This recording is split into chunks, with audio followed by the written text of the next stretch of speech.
శుభోదయ అభిలాష. దేవా, శుభోదయానని స్వరం వినాలని ఆశగా ఉన్నది. కనులు తెరిచిన వెంటనే మీ ముఖ దర్శనం చెయ్యాలని లాలాసగా ఉన్నది. మీ నామస్మరణ కోసం మా పెదాలు పరితపిస్తున్నది. మీ మాటలు వినుటకు నా కరణములు ఆశతో ఎదురుచూచుచున్నది. నీ కృపలో ఉండాలని నా ప్రాణం కోరుకుంటున్నది. మీ హస్తాల క్రింద దాగి ఉండాలని నా అంతరంగం ఆరాటపడుచున్నది. గడిచిన కాలానికి కృతజ్ఞతాస్తుతి చెప్పమని నా మనస్సాక్షి నన్ను ప్రోత్సహిస్తున్నది. వచ్చే కాలంలో మీ తోడు కావాలని నా హృదయం అపేక్షించుచున్నది.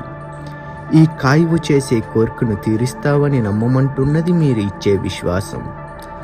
జీవవాక్యపు దారుల కడలి వద్ద జీవించమంటున్నది మీరు చూపే ఈ జీవితం.